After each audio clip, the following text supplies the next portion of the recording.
Hello, everybody. Welcome. Thank you for joining us today. My name is Shiri Orion. I'm the Executive Director of the American Friends of the Parent Circle. I'm going to give a few minutes just to let people join. We've had an overwhelming response today to the webinar and to our two guest speakers, Meytal and Ikhlas. So thank you for joining us. And we'll get started in just a minute.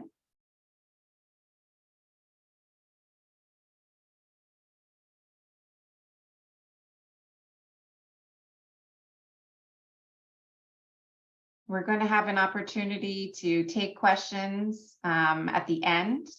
So please put your questions. There's a Q&A icon at the bottom. And you can write your questions in there. Welcome to those of you who are just joining us. Again, my name is Shiri. I'm the Executive Director of the American Friends of the Parent Circle, and we'll be getting started in just another minute or two.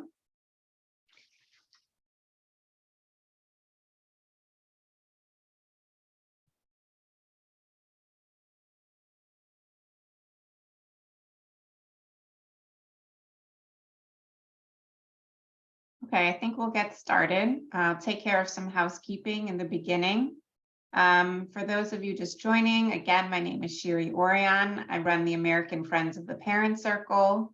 We are a 501c3 nonprofit in the US. Our mission is to raise awareness and support for the incredible work on the ground that the Parent Circle is doing in Israel and Palestine to promote reconciliation between Israelis and Palestinians.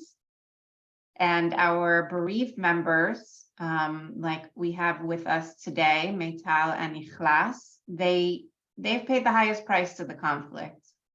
They've lost, both of them have lost their fathers. They're both bereaved daughters. And they have chosen a path of reconciliation rather than revenge.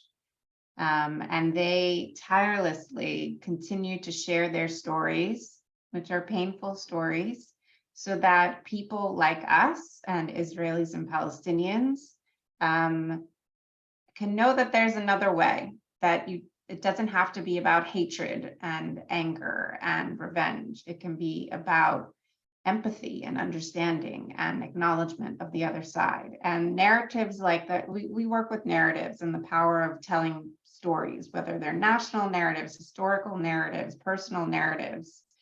There's a lot of power to that, and there's a lot of power to their pain, and you will experience that today. So before I turn it over to them, just a few housekeeping notes. Please, again, if you have questions, feel free to put them in the Q&A box on the bottom.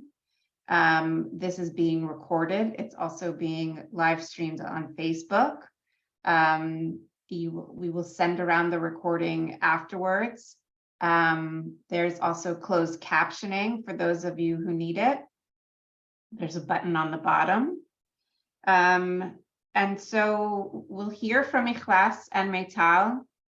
I need to just say few words about the situation on the ground, because we cannot and we do not ignore live in a bubble. Obviously, there is significant violence and death and more bereavement, which is what we work tirelessly to prevent. And Ikhlas and Meytal are doing this work, doing dialogue meetings like what you're about to experience. Under, quote, normal circumstances, it's very difficult. But under the circumstances of today, where violence is escalating both in the West Bank and Israel is putting together a new government that will be racist, homophobic, and very much supporting settlement expansion, there's great concern not only for the security of our Palestinian colleagues and all Palestinians, but also the future and democracy of Israel.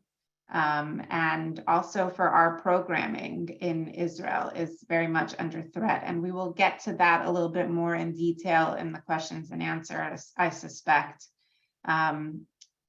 But I want to give Meytal and Ikhlas their proper time to speak. So without further ado, I'm going to hand it over to Meytal, who joins us from Kfar Yona in Israel. As I mentioned, she is a bereaved Israeli daughter, and she is an active member of the Parent Circle, especially the Parent Circle's women's group. Then we will hear from Ikhlas, who joins us from the Nablus area and the West Bank. She also lost her father, and both of them have incredible stories to share with us today. So Meytal, please, thank you. Let me unmute you. Okay, there you go. So, good evening, everyone. I hope you can hear me well. I'm a bit excited, so my English could be a bit worse. So I apologize in advance. So as Shiri said, my name is Meytal Ofer, and I was born into a bereaved family. My uncle, Bambi, he was a pilot, and his plane was shot over the Golan Heights during the Yom Kippur War in 1973. And he was my father's brother. He was my uncle. And I was born 2.5 years after he died. And my father always described his feeling like he lost his hand or his leg. He lost part of his body. And Bambi was part of our family during the celebrations, and of course during the memorial days, and he was part of us. My father, I grew up in a moshav. It's a small village near by the sea called Beit Yanai. And my father, when I was 5 years old, he joined back the army, and he was a high officer. When I was a child, I saw him, once only once a month or every 3 weeks, because he was in the army all the time. And I always thought that my father, he is the most brave man and the most strength and the most powerful man in the world. And I can say that I was my father's daughter. I was his child, and he taught me everything. Although I am a girl, I could do anything, like driving a jeep and navigate and do anything that he wanted to teach me. And wherever we went, everyone knew him.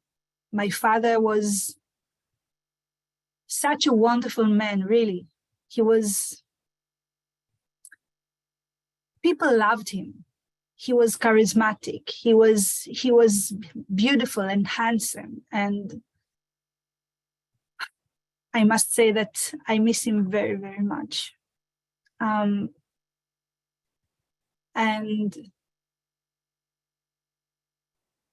when I grew up, my father, he left the army, and he became a businessman, and he got a small land in the Jordan Valley, in the north of the Jordan Valley. And after a few years, I was already in my 30s. He decided that he wants to live there. He really loved this place, and he wanted just to escape from a lot of problems that he had. And during that time, we separated not a bit, a lot, because he lived with a disaster woman, I must say. Sorry for telling that, but she was really cruel to him, and I was really sad for him and really angry that he did that. And I really loved my father and appreciated him, and I didn't understand why he did that to himself. And 9.5 years ago, we started to come back and to be closer again. I'm sorry, it's a bit difficult for me.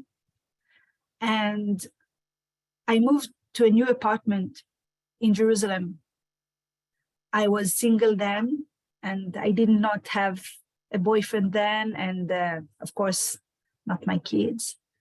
And my father came to help me to settle in my new apartment. And he brought his box with his toolbox. And we sat there, and I made lunch.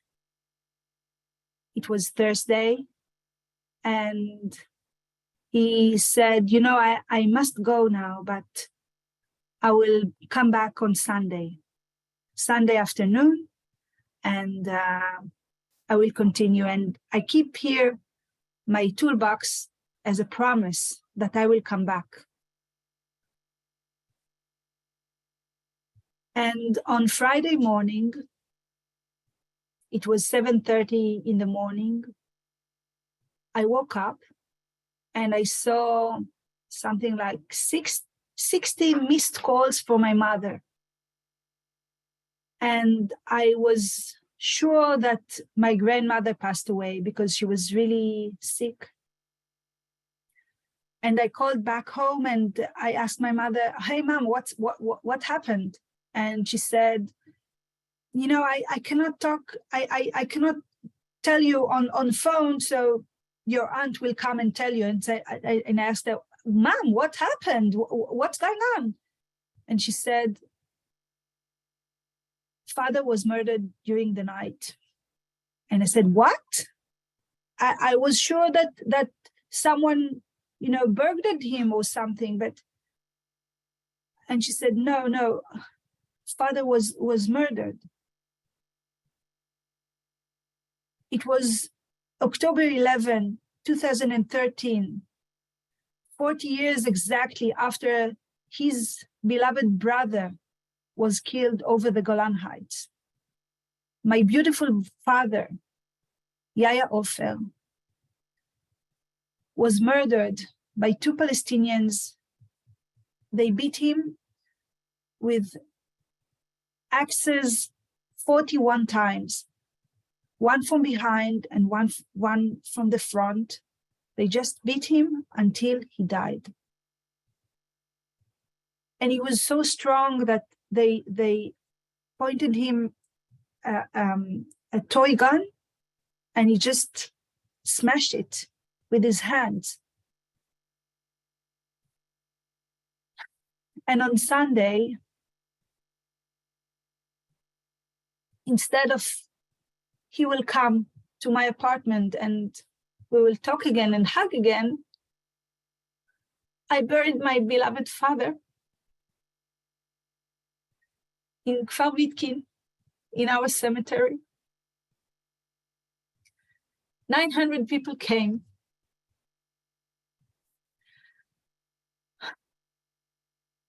To the funeral, and then in the Shiva, thousands of people came.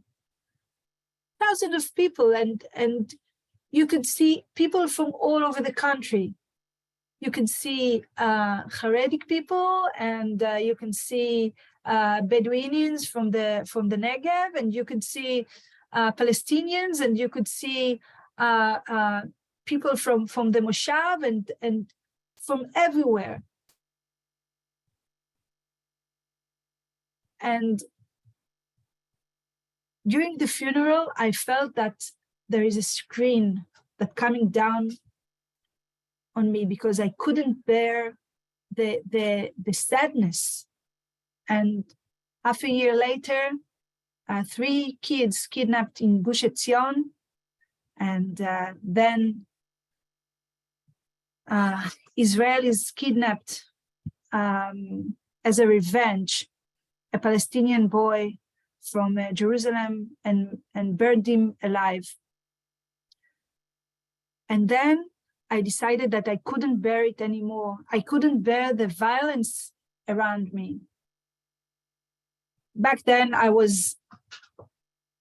that time, I met my beloved man, Rami. He is my husband now.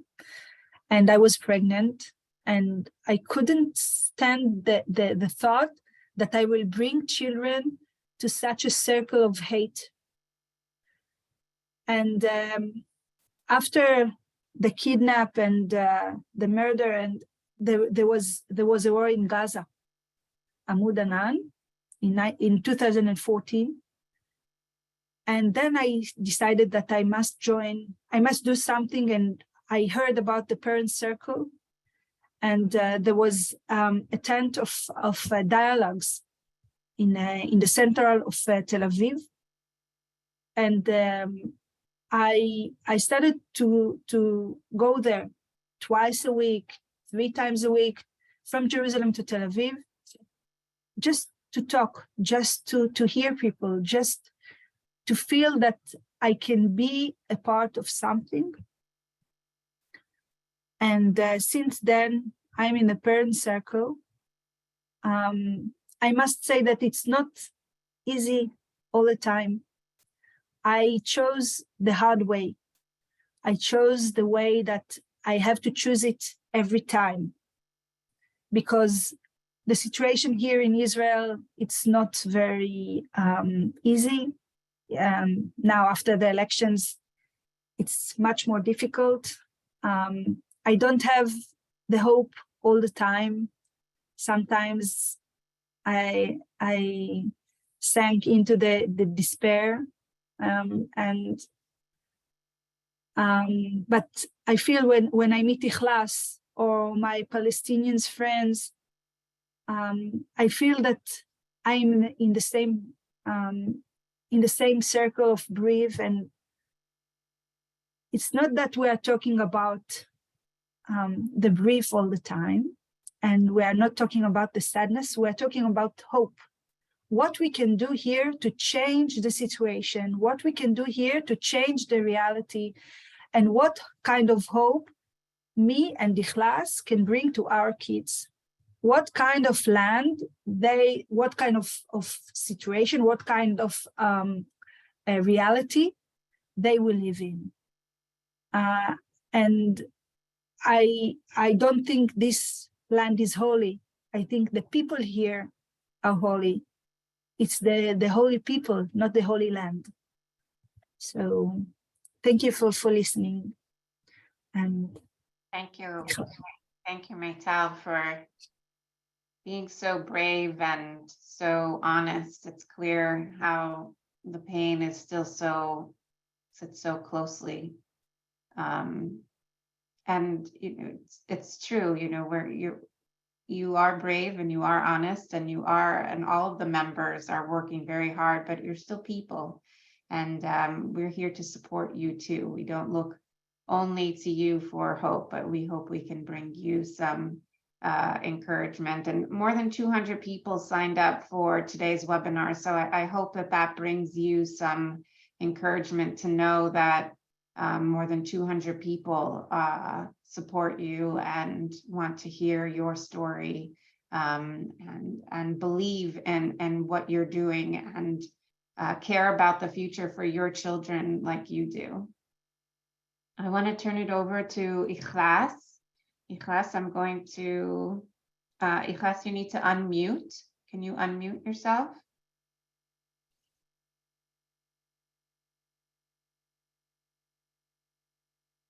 Hello. Yeah, Can there you you hear go. me? Yep, good job. Okay. Yeah. All right, Ikhlas. You have about 15 minutes, and we're going to hear your story, and then we're going to open it up for questions and answers. So remember, everyone, to put your questions in the Q&A box. Ikhlas, please. Good morning for the Americans. Good evening for us. In spite of the difference between us in time, but we are still in contact in our souls and hearts. I am here, Ikhlas, Ishtaya, speaking to you straightforward from my heart. I was born blind to a poor family living in a small village called Salem to the east of Nablus, West Bank.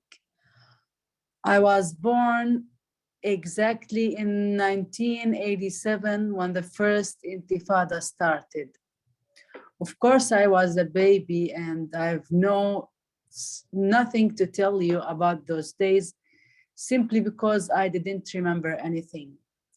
But what I remember is that when my mother told me that there were Israeli aircrafts, because of the high sound, you know, and as I was a baby, she said that I could hurry up and put something on your ears for you not to feel afraid of this high sound. Of course, we are in our family, 3 brothers, 3 sisters. One of my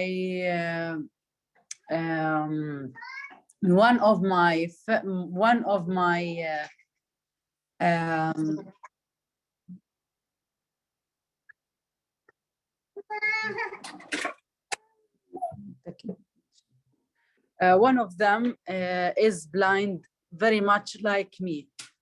So when I was brought up in this family, having 2 children who are blind, really my family's hope was just to bring us eyesight. Actually, at that time, my father was just working in Israel in a gas company in Rishon LeZion. My father worked for the same company for 18 years in Israel. He used to enter the houses of the Israelis as he's entering his own house. And he spoke Hebrew as his first language. The secret beyond my father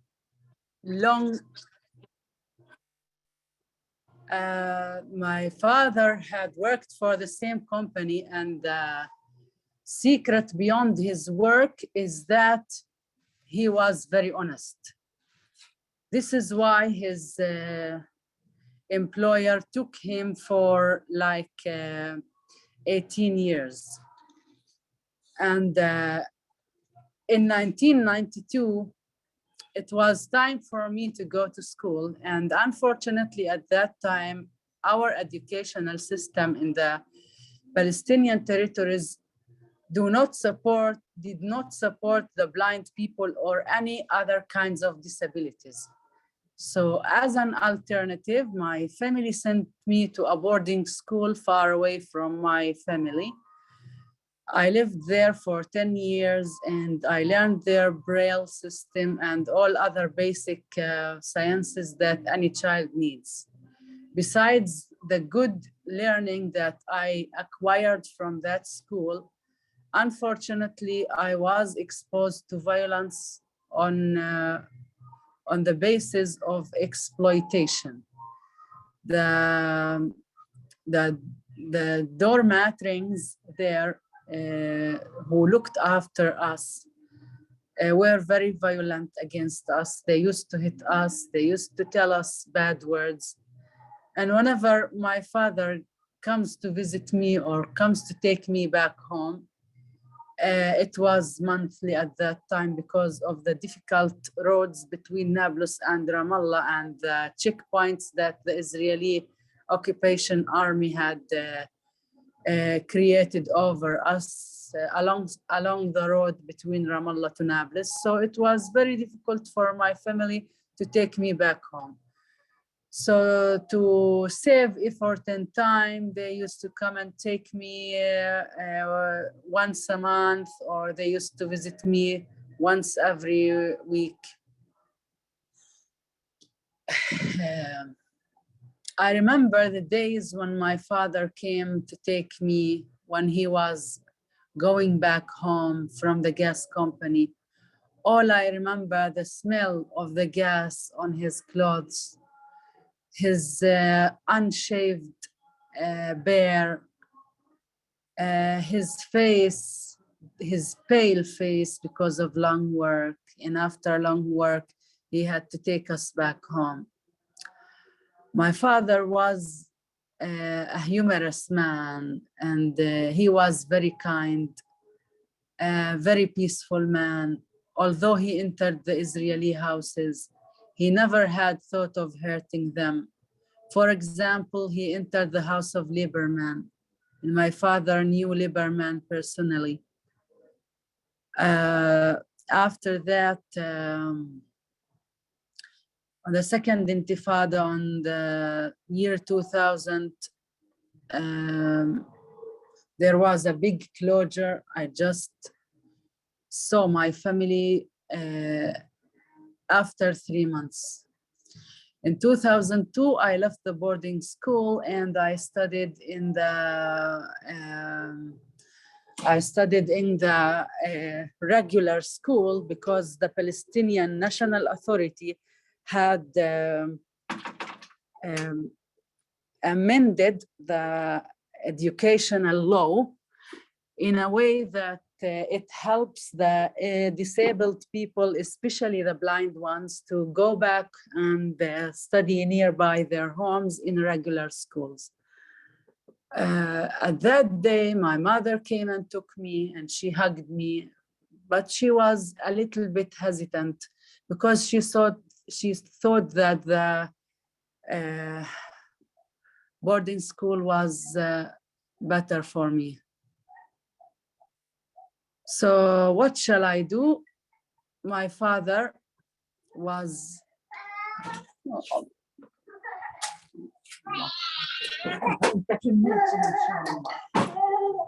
Ikhlas has 2 small children. Sorry. My son escaped away. I took him. Okay. Okay. I'm sorry. No problem. I studied there for 2 years. On the year 2004, my father stopped working in this company, and he has to work as a taxi driver nearby our village. After that, while he was driving, he was forced to go on in minor roads and in very difficult and blocked roads where it's very dangerous, you know, unless if you want to die, you can go to those minor roads. But this was the life at that time. On Monday, the 27th of September, I was preparing myself for the last year of school, preparing myself to the university. The family was on alert. My father was also on alert. And he promised me and said to me, if you, my dear daughter, if you succeeded the last year of school, I'll make you a very big party. I forgot to tell you that my father loved the way how I spoke English. And whenever one of his friends or our relatives come to our house, he calls me to just talk in English in front of them because he was really very proud of me, how I used to study and to get good marks. As I said, on Monday, the 27th of September, in the morning, I went to my school, and my father went to his work as a taxi driver. But I didn't tell him goodbye or even give him a kiss, thinking that he was coming back home on the afternoon as every day. But alas, unfortunately, the fate had gone against my anticipations. And after I returned back home from school, my mother was putting the lunch, as my father asked her what he wants to eat. And I remember she was doing some stuffed vine leaves, because I know that he loves such a favorite food. So we sat on the table waiting for him to come as ordinarily to eat with us. But suddenly the door knocked, and there was one of our relatives who was screaming in fear and grief. And she said, "Listen, your father was shot on the minor road near our village." I told her, "Oh my God, are you saying this? I can't believe it. My father called us and said he's coming to join us with the lunch on the table."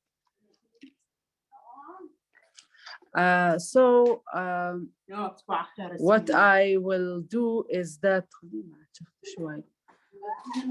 what I will wait was even more horrible that what I thought. I was very sad at the beginning, and I start walking here and there, knocking this, crashing with this door, crashing with that wall, uncontrollably. And I heard the people coming, tens of people, hundreds of people coming to our house. And I recognized that my father was murdered. When my father was driving a long way, the minor road near our village, there was a settler standing nearby the road. And suddenly, with no doubt, my father stopped and said to the settler, "I see that you are stuck." In Hebrew, he said to him, "If you would like my help, I'm ready to do it."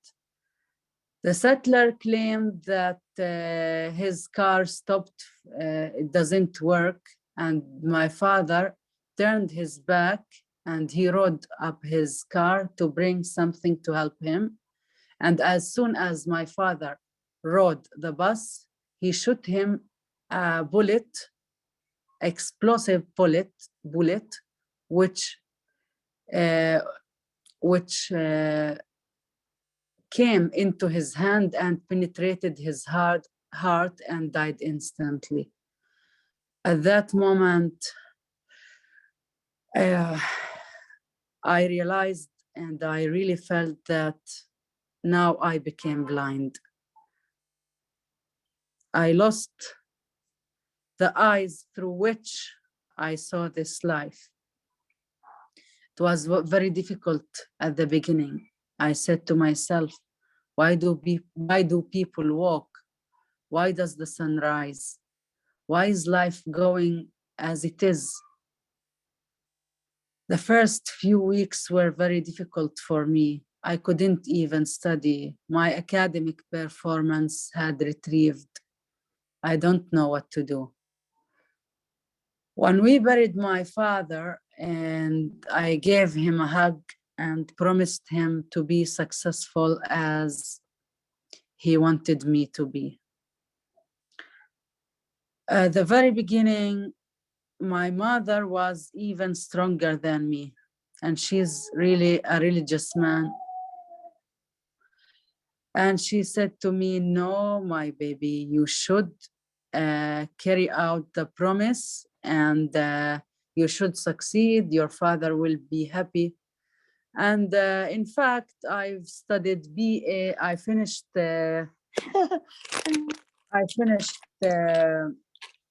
I finished the first year of the university. I studied English language and literature, and then I studied MA in English Arabic translation.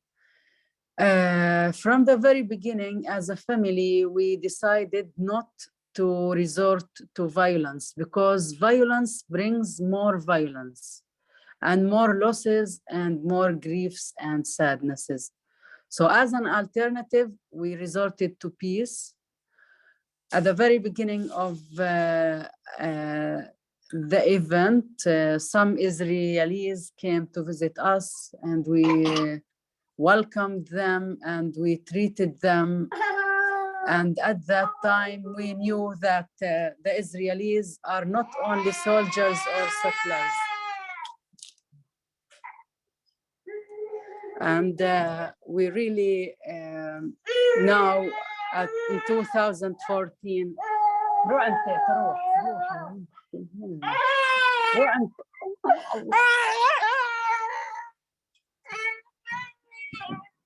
Okay, yeah, just a minute, please. it's okay. Okay, sorry. And then in 2015, I was invited to deliver a speech about my father with the combatants for peace. And I was hesitant at the beginning, but at the end, I went to deliver a speech in Tel Aviv in the Memorial Day. And from there, I joined the Parents Circle Family Forum. So after that, what I did is I joined the forum. I loved what they do.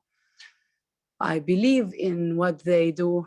And I had participated in the women's project, which qualified me to be who I am now. I also joined other projects like the Narrative Project, which you really know about, and the summer camps projects.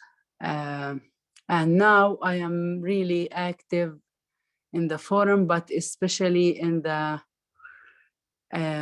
dialogue meetings and webinars like this. So thanks very much for listening to me. And sorry if I had some hiccups here and there.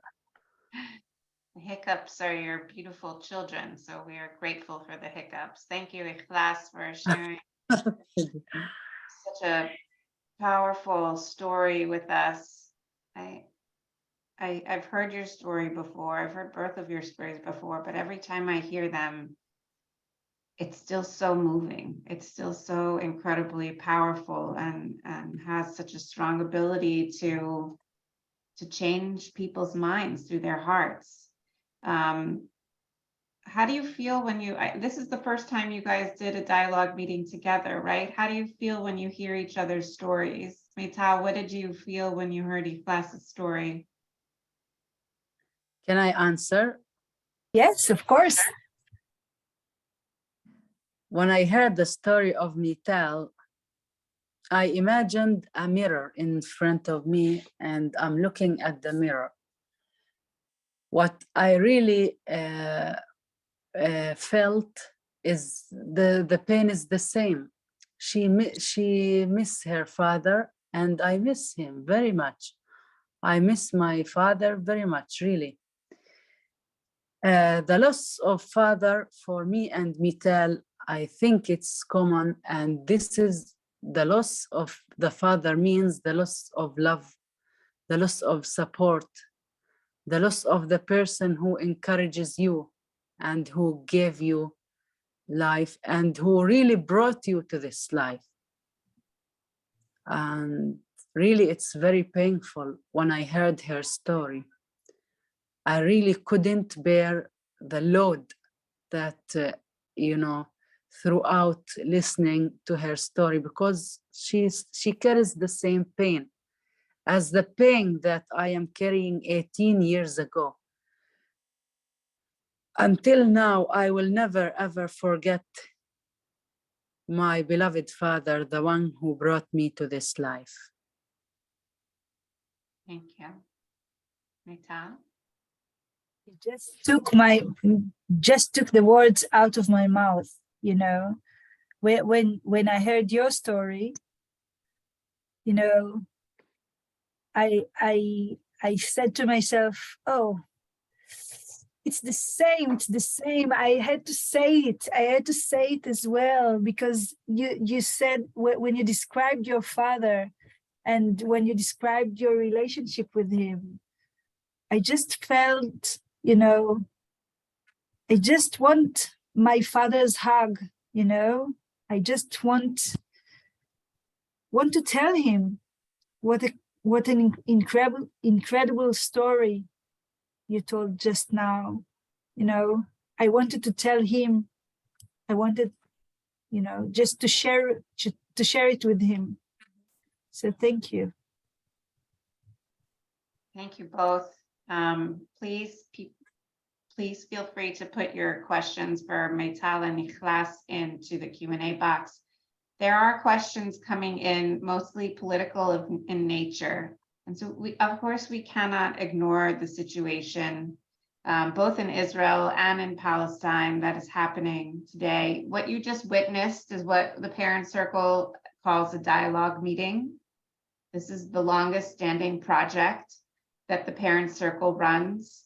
We have two bereaved members like Ikhlas and Meytal going into Israeli schools and Palestinian homes and Palestinian community centers. We have a strong dialogue meeting program that takes place in Israeli schools. It has been somewhat of a, I don't want to say battle, but it's been, we have had to work hard to make sure that we continue to have the Israeli Ministry of Education support in order to go into Israeli schools. There are questions in the Q&A box about what's going to happen now with this new right-wing government with Bibi back in power. And while there isn't yet an Israeli government, a new government, there have been coalition agreements that have come together that create a lot of concern, not only for Israel's democracy and Palestinian safety and security, and also for our programming. One of those particularly concerning coalition agreements was made with Avi Maoz of the Noam Party, which is a far right-wing, homophobic, racist party, which is completely against pluralism. And in these coalition agreements, Avi Maoz has been given the authority, not of the Ministry of Education, but about programs that are going into schools. We just went through this process of getting another acceptance to go into Israeli schools. Under this new right-wing government, it is likely that Parent Circle will not be able to continue going into schools and we do hundreds of these dialogue meetings in Israeli schools every year. So when he will be in charge, it is very likely, if not certain, that we won't be able to go into school. In response, local municipalities led by today was the first local municipality, the Tel Aviv municipality, sent a letter saying that they fully support organizations like ours continuing to go into schools, and they will provide a budget for it. So we're starting to work with local municipalities. That being said, budget might not be the only issue. If it is forbidden, it is forbidden, whether there's a budget for it or not. So there are grave concerns, not only around, Parent Circle programming, but obviously the violence that is a daily ensuance in the West Bank. Our bereaved members are scared to leave their houses. Our staff members have been there. Some of their towns are under closure. A lot of our staff members live in Beit Umar. Their town is now fully under closure. They cannot go to the office. we don't know yet what to expect. We know that as long as we can continue, we will continue. I want to make sure, Meytal, do you have how have you felt personally about this new government? How has it affected you as a member of the parent circle? And then we'll hear from Ikhlas too. You want to hear the truth or Yes, answer with hope? a little bit of both, because it's an American audience. So at the end, we like to have a little bit of hope. So the truth is that I just want to take my kids and my husband and not to live here. I don't see any future here. I don't see any. It was democratic elections, and half of the people who live here, Israelis, vote for them. And I don't have any common spots with them. I don't share with them anything. But, and there is a but here, I don't want to give up on the place that I was born in. My kids were born here. I have twins. They are almost 6 years old. My grandparents are Holocaust survivors, and my father was murdered here.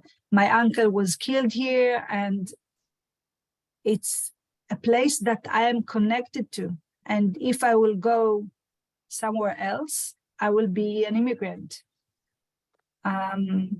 So it's a really difficult place to be in, because I don't know what to choose, because my instinct says, okay, just run away, sell your home, take your kids and just run. But there is the feeling in the heart that this is my place and I have to fight for it. And I don't want to use the word fight, but it's something that you must do. You have to stand for your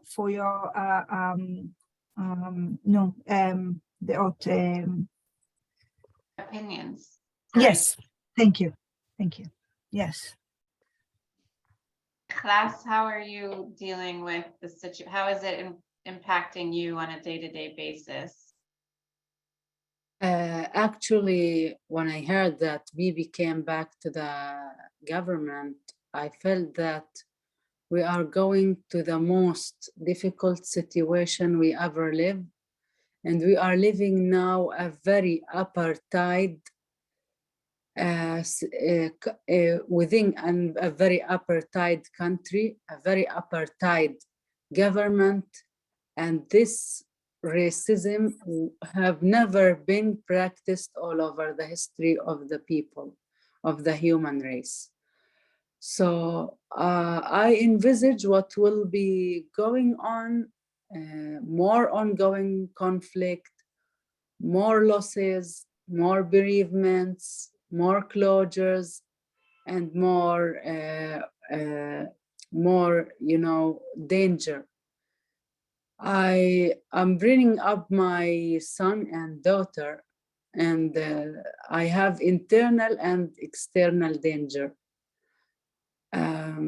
Internal danger is that their father is working in the national security in the Palestinian Authority, in the Palestinian National Authority, as a military man, as an officer. And every day I feel danger that he will be taken back to the Israeli jails for long years, and he will be deprived from his family, as what happened with him before I got married to him. He was put in jail, in Israeli jail, for 11 years. And afraid nowadays that he will go again to the Israeli jail. His children are still young and they need to be connected to him spiritually and mentally. And the external danger is that how can I bring up my only son, Yasin, in this bad situation? Is he going to go with the freedom fighters? Or what will be happen to him? And Miriam also, would she be brought up in this bad situation? I'm afraid to lose one of my children because I've never ever imagined the feeling of a woman losing her dear son, her darling. So I'm very sad, you know, it's a miserable life. And the ongoing events that you see here and there in Nablus, in Jenin, in Hebron, in Gaza, are really escalating. And this is because of the right wings. And all the disaster of our life is caused by the religions. The right wings people from Palestine and Israel, the religious people, always, when you find a war, it's based on religion. So this is why I turned to be secular. You, both of you. Wow, I think we have only time for one more question. I wanted you to talk a little bit about, and I know it's not a short answer, but if both of you could talk about sort of the aftermath after your fathers were killed. I know Ikhlas, there was, you spent some time in court. And Meytal, what about you? I know, was there any sort of, did they find the men that killed your father? And how does that feel? How does that impact your journey in reconciliation? Well, 24 hours after my father was murdered, they caught the murderers, and a month afterwards, they called us to Megiddo jail, Megiddo prison, and the Shabak. How do you know Shabak? Yeah. Okay. So the Shabak told us exactly what happened, and half a year later, there was a trial, and they both got lifetime in prison. But there is a but.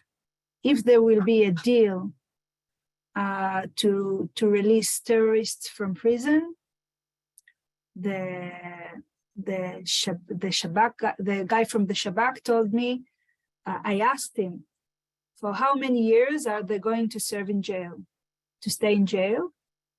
And he said, it's for a lifetime, but if there will be a deal to release terrorists, they will sit at least 10 years. They were 19 years old and 21 years old. They still in prison, but I must say that I don't think about them. I don't think about them.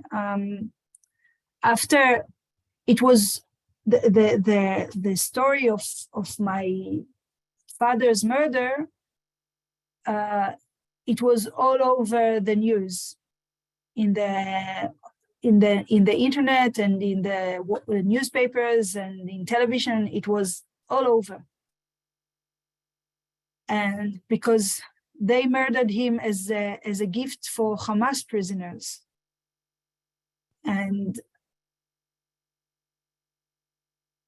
all over the news and all the talkbacks, they wrote, we must revenge, we must revenge, we must kill them, we must להיכנס בהם, to get into them, to destroy their houses.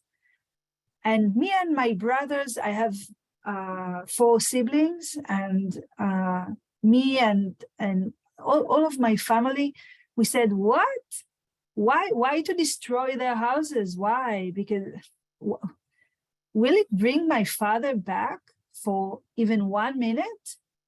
Will I have a chance to hug my father again?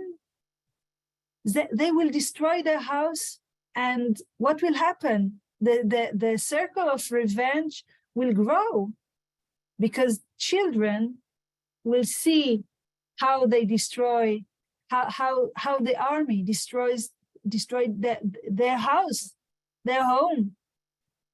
So it doesn't matter. And I was really angry after my father was murdered. But it didn't, I didn't have any thought of revenge, any thought. I want to hear from Ikhlas too, but it's almost time for the webinar to end. So before we go, we're going to hear from Ikhlas, but we're going to put in the chat some ways that you can learn more about the dialogue meetings and what is happening, how they're under threat.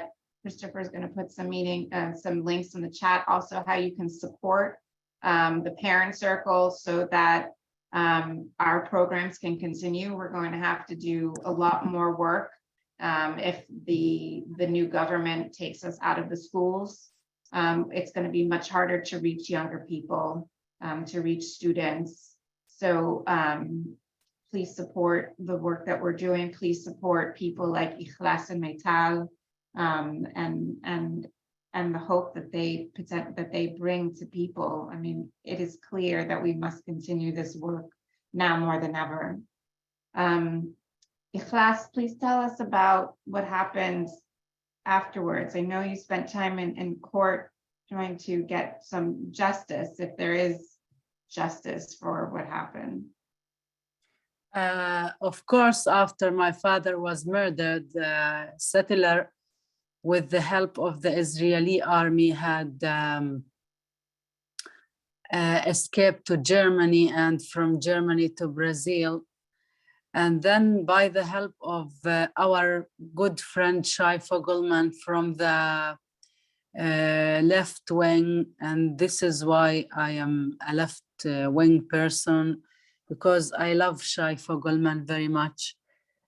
He's working in Haaretz, and he chased the settler until he found him in Brazil, and together jointly with the Interpol and the Israeli and the Brazilian Pol, they together caught him and put him in jail. Actually, we had some of the justice, but after we lost our father, after the settler had deprived us from him, but at least he is now in jail, and that I'm very happy that he spent his life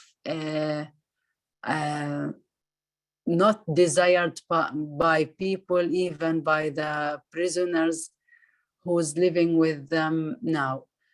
And a final note is that I want to tell you, if you want us to continue on our ongoing projects, in spite of the bad situation which we are passing through now, I want you to support us, not only financially, but spiritually. Support us to continue our work and the programs that we are doing. And don't be biased to the Israelis or Palestinians, only be pro-peace. And your support could reach us through comments on our website, or through financially supporting our projects and stuff in Israel and Palestine. Thank you, Ikhlas. I could not have said it better. And thank you both for being here with us today, sharing your hearts with us. I know it's not easy, and we are very grateful. You have many supportive comments in the chat. People are saying how brave you are and beautiful. So many beautiful words to describe you, and the gift that you've given us all today. So we are very grateful, and we wish you only safety and security and hope from our side. Thank you, all of you, for joining us here today, for giving up your time and support of the Parent Circle. We will be having more webinars like this to meet more and more courageous souls like Ikhlas and Meytal towards the end of the year. So for now, thank you and goodbye. Thank you. Good night.